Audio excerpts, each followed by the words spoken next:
تو یہ صدر مملکت کا کیا کہنا تھا وہ بھی آپ نے سن لیا. جو اب الیکشن ہوگا تو اکٹھا ہوگا تو اس پر بات کر لیتے ہیں. ہمارے ساتھ جو ہمارے مہمان ہیں ان کا تعارف آپ سے کروائے دیتے ہیں. ناز بلوچ صاحبہ ہیں, پاکستان پیپلز پارٹی کی رہنما ہیں.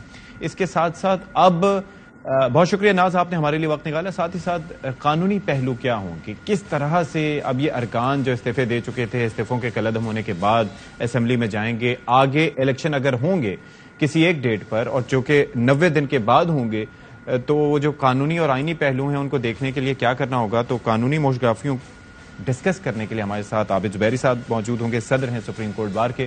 بہت شکریہ جی آپ کا, آپ نے بھی ہمارے لیے وقت نکالا. اور آگے چل کے پروگرام میں ہمیں جوائن کریں گے تیمور خان جھگڑا صاحب, پاکستان تحریک انصاف کے رہنما, ان سے بھی ہم بات کریں گے.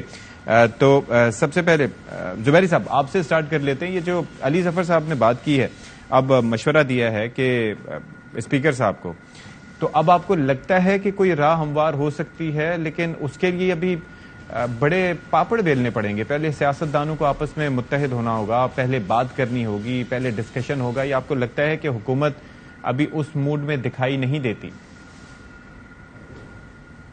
بسم اللہ الرحمن الرحیم.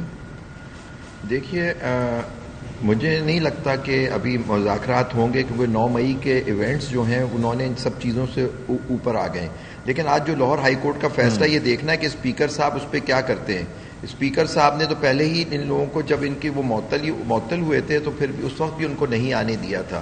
لیکن اب کیونکہ ان کی جو ریزگنیشن کورٹ نے کہہ دیا غلط ہیں, تو اسپیکر صاحب کو چاہیے کہ اب ان کو وہ آئیں ان لوگ پارلیمنٹ اور ان کو آنے دیا جائے. میں سمجھتا ہوں پہلی غلط پارلیمنٹ کو چھوڑ کے جانا ہی سب سے بڑی غلطی تھی. آپ سیاست میں ہوتے ہیں, آپ پارلیمنٹ ایک جگہ ہے جہاں آپ بیٹھ کے ایک دوسرے سے بات کرتے ہیں, بہت سارے معاملے طے کر لیتے ہیں. تو آپ ٹھیک ہے آپ اپوزیشن میں آ گئے تھے, آپ کو اختلاف ہوگا کہ جس طرح سے آپ آئے, لیکن اگر آپ وہاں رہتے تو بہت سارے معاملات وہاں حل ہو جاتے ہیں اور ڈیبیٹ ہوتی ہے جو اب اس وقت نہیں دیکھی جاتی. تو میرا مشورہ یہی ہے کہ ان کو آئیں, وہاں جائیں اور بات کریں. پھر ہو سکتا ہے راہ ہموار ہو جائے, ہو سکتا ہے کوئی آئینی ترمیم کر دیں گے لوگ اور اس کے حساب سے الیکشنز کے اوپر کوئی بات طے ہو جائے. کیونکہ آپ دیکھیں کہ اس وقت ملک کا کیا حال ہوا ہے. یہی وجہ ہے کہ ہر کسی نے اپنا انا کا مسئلہ بنا لیا ہے. انا کا مسئلہ چھوڑے, پولیٹیشین بنے, سیاستدان بنے اور آپس میں بات کریں اور بیٹھ کے معاملے کا حل نکالیں, اس ملک کے لیے حل نکالیں. تو عابد زبیری صاحب ایک اور چیز مجھے یہ بتائیے گا کہ اس وقت ظاہر ہے کہ جو سچویشن ہے دیٹ از کوائٹ ٹرکی. مذاکرات کی جو اہمیت ابھی ہے وہ اس سے پہلے کبھی نہ تھی. مل بیٹھنے کی جو اہمیت ابھی ہے وہ پہلے کبھی نہ تھی, کیونکہ جو بیر منیمم کے تحت 14 مئی تک معاملہ کھینچا تھا, اب اس کے اوپر سے آئینی کور بھی ہٹ جائے گا اگر یہ سیاستدان آپس میں متحد نہیں ہوتے یا بیٹھ کے بات نہیں کرتے. کیا ان کے آپس میں بیٹھنے کے علاوہ کوئی دوسرا رستہ ہے جس کے تحت آئینی لحاظ سے الیکشن کو آگے لے جایا جا سکے؟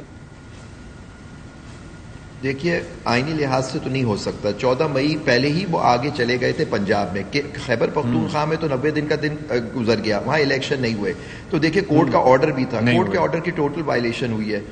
بالکل کوئی مان نہیں رہا کورٹ کی بات, which it self is violation of the constitution. اور یہ آئین شکنی کی اس میں چلے جائیں گے, الیکشن کمیشن وغیرہ سب. کورٹ ہو سکتا ہے اس پہ پروسیڈنگ شروع کر دے.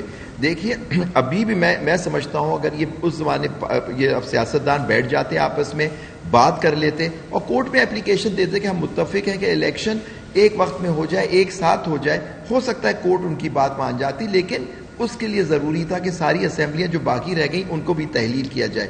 1-2 اسمبلیاں تحلیل ہوئی ہیں, وہ صحیح ہوئی غلط ہوئی اس کی بات نہیں ہو رہی, اس سے بہت آگے پانی بہہ چکا ہے اس برج کے نیچے سے. تو وہ دیکھنا ہے کہ وہ کس طرح سے اس مسئلے کا حل ہوگا. کیونکہ جو پی ڈی ایم کی جماعتیں ہیں اور پیپلز پارٹی وہ چاہتی ہیں الیکشن ایک دن ہو تاکہ اس کے اندر کوئی یہ بات نہ ہو. اور پھر ان کو ایک بات پہ اور بھی اتفاق کرنا چاہیے جو ہوگا کہ جو بھی نتیجہ آئے اس کو یہ قبول کریں. یہ نہیں ہو کہ کوئی امپورٹڈ حکومت ہو جائے یا سلیکٹڈ حکومت ہو جائے. یہ ہم متحمل نہیں ہو سکتا یہ ملک اب ان جھگڑوں کے لیے. اور آپ ان کو چاہیے کہ آپس میں بیٹھے بات کریں. اور ہو سکتا ہے کورٹ بھی اپلیکیشن دیتے. میں آپ کو بتاؤں جب وہ پہلا کیس چل رہا تھا ستی صاحب, جو سو موٹو تھا اور 2 پٹیشنز تھیں اسلام آباد ہائی کورٹ بار کی اور ان کی, اس وقت بھی چیف جسٹس اور جو جج تھے انہوں نے کہا آپ جائیے اپنی لیڈران سے پوچھ لیجئے کہ اس معاملے کا کیسے حل نکالا جائے, اور ہم انتظار کرتے ہیں آپ آگے بتا دیں. آپ لوگ آپس میں بیٹھ کے اگر کرنا چاہتے ہیں تو کورٹ آپ کو فیسیلیٹیٹ کرے گی, اس پہ آپ کی بات سنے گی. لیکن وہ واپس آئے اس بریک کے بعد, انہوں نے کہا کہ جی ہم آپ کیس چلائیں. تو کیس اس لیے چلا تھا, ورنہ اگر اس وقت یہ بات طے ہو جاتی تو آج ہم اس نہج پہ نہیں پہنچ چکے جو آج پہنچ جاتے.